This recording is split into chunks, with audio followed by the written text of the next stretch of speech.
Eu quero estar onde as pessoas tenham a ambição de crescer, não a ganância de ganhar. Essa questão de dizer que ações não têm segurança é um mito que o banqueiro criou para poder espantar você. Muitos bancos quebraram e a Klabin está aí.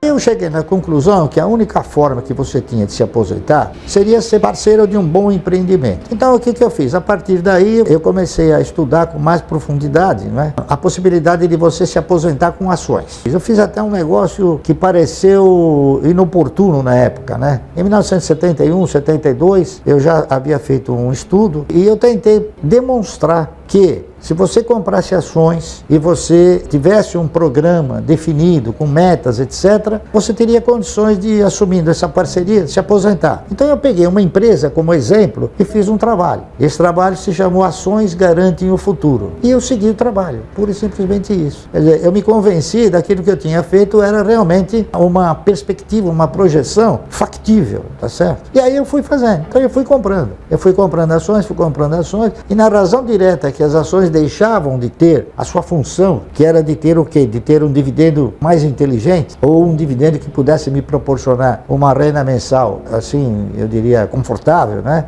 Eu fui trocando. O primeiro movimento que nós fizemos foi comprar ações de uma empresa chamada Centrais Elétricas de São Paulo. Ela se chamava Centrais Elétricas de São Paulo, CESP. Aí quando ela mudou para a Companhia Energética de São Paulo, que o Paulo Maluf criou a Paulipetro e foi obrigado a mudar o nome da CESP, porque a CESP era só energia proveniente de hidroenergia, né? E aí ele ia explorar outra operação, que seria a exploração de petróleo, né? Aí foi quando a CESP deu um pulo, que eu imaginei que aquilo lá era uma coisa, era uma fantasia, tá entendendo? Aí eu peguei e troquei as ações da CESP por outra. Na época eu troquei por ações de um banco de investimentos chamado BRI, Banco Real de Investimentos, que era o que sucedia a CESP em termos de dividendos. Então eu fui comprando o BRI, com o dividendo que eu fui recebendo do BRI, aí eu fui comprando também bancos, fui comprando ações de bancos, né? Bancos que pagavam ótimos dividendos. Então eu comprava ações, e todos eles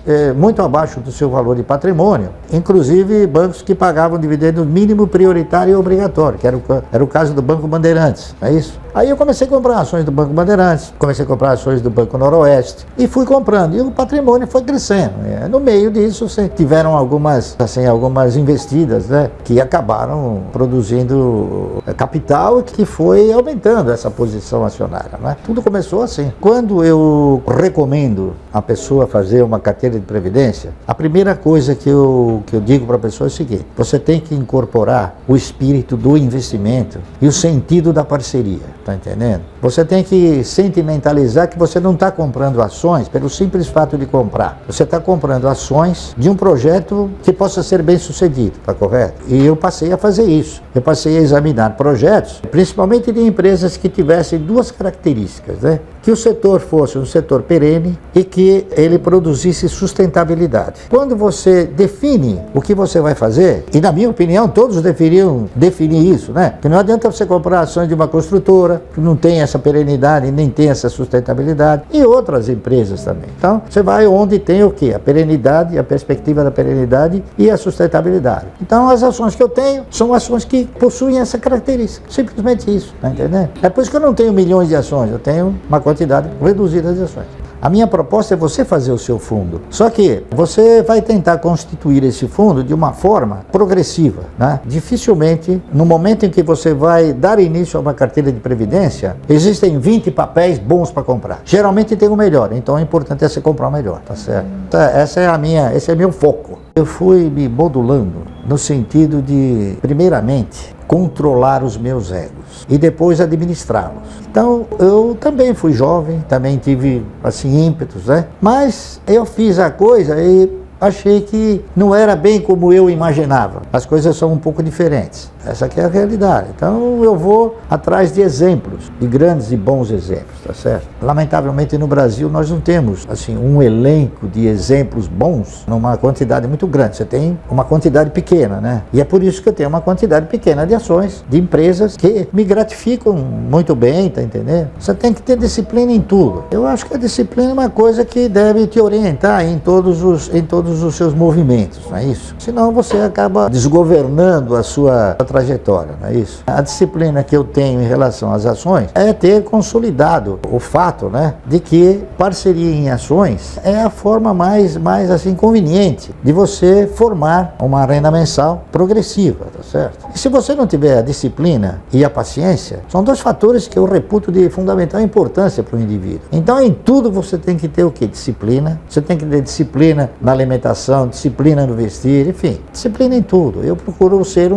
uma pessoa disciplinada em tudo, tá entendendo? Essa que é a realidade. E tenho paciência. Por exemplo, eu sei que a cada 3 meses eu vou ter um recurso, ou a cada 1 mês eu vou ter um recurso. Então, eu espero. Eu sei que ele vai acontecer. Eu não tenho aquela ansiedade, tá entendendo? A postura das ações acabou me enriquecendo sobre 2 fatores. O primeiro é exatamente sobre a questão da paciência. Você ter paciência. Você sabe que vai acontecer, então não adianta você querer antecipar esse acontecimento. E a outra questão é de você respeitar as regras de onde você está atuando, entendeu? Então eu peguei o seguinte, eu peguei exemplos, né? Todos nós deveríamos pegar exemplo. Por exemplo, eu peguei exemplo de pessoas que começaram numa pequena empresa e cresceram vertiginosamente. Se eles cresceram, por que eu não vou crescer com eles? Eu pensei assim, então eu faço isso. Se eles cresceram, eu tenho chance de crescer com eles. Então, eu quero estar onde as pessoas tenham a ambição de crescer, tá certo? Não a ganância de ganhar, a ambição de crescer. Há uma disciplina nisso, né?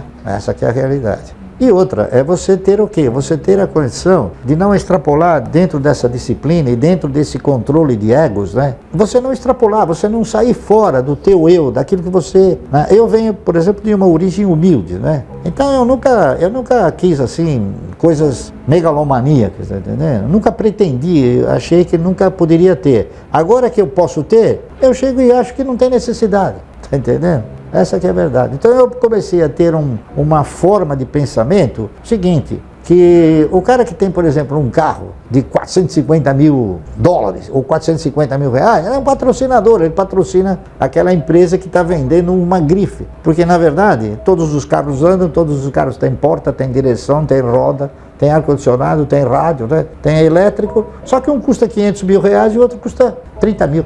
Eu acho que o controle desses egos é mais no sentido de você não querer demonstrar que você está andando numa coisa que você talvez nem goste, talvez você nem tenha podido comprar, e se comprou foi só para agradar quem você não gosta, tá entendendo? Eu acho que você tem que programar a sua existência, né? Você tem que programar a sua existência de forma tal que você mantenha um certo poder, é isso? Para você ter a condição de se manter bem. Então o que eu fiz foi isso. Eu falei, bom, o que eu preciso para me manter e viver bem? O que é viver bem? Viver bem é fazer tudo o que você gostaria de fazer, tá certo? Sem você olhar para a questão de falar, não, isso aqui eu vou fazer e vou jogar fora, entendeu? Então eu procuro fazer dentro de uma lógica, dentro de uma racionalidade e dentro de uma competência, entendeu? Então, por exemplo, quando eu tiver que comprar alguma coisa, eu vou falar, bom, mas eu preciso disso. Se a resposta for, precisa, ótimo. Mas eu posso? Pode. Então aí eu compro, tá entendendo? Então eu coloco esses egos, eu misturo numa panelinha esses egos aí e faço essas perguntas para mim mesmo. E uma outra coisa que eu gostaria de falar também, que eu acho importante falar isso que eu vou falar. Em 1989, após a eleição do Collor, né, nós tivemos um contingenciamento, um encurralamento da moeda, né? O Collor fez o seguinte, ele trocou o padrão monetário de cruzado para cruzeiro. E o que ele fez? Ele falou, bom, todos os lugares onde tiver um saldo em cruzados serão encurralados. Muito bem. Então, quem tinha dinheiro na poupança, quem tinha letra de câmbio, quem tinha obrigações do Tesouro, na época era ORTN, né? Quem tinha letra do Tesouro, enfim, todos foram contingenciados, menos as ações. Se você tivesse ações, no dia em que ele mudou o padrão monetário, se você tivesse vendido um dia antes, você ia receber em cruzado. Se você vendesse no dia seguinte, você já receberia em cruzeiro. Afetou todos, menos as ações. Então, essa questão de dizer que ações não têm segurança é um mito que o banqueiro criou para poder espantar você. Por quê? Porque se você não tem cultura, você vai ser simplesmente e facilmente ludibriado. Por que você empresta dinheiro para o governo e não compra grandes projetos? É cultura, não é isso? E você tem medo, alguém colocou na sua cabeça, não, você vai comprar ações, pelo amor de Deus, né? O cara vai quebrar. Esse cidadão que fala que o cara vai quebrar, ele não sabe, por exemplo, que o Banco Clabin tem 120 anos, né? Muitos bancos quebraram e a Clabin está aí, a Clabin, a Suzano, enfim, outras empresas. O meu conceito de riqueza é o seguinte, eu acho que rico é aquele que se contenta com o que tem. Eu sou um cara pobre, tá entendendo? Essa que é a verdade.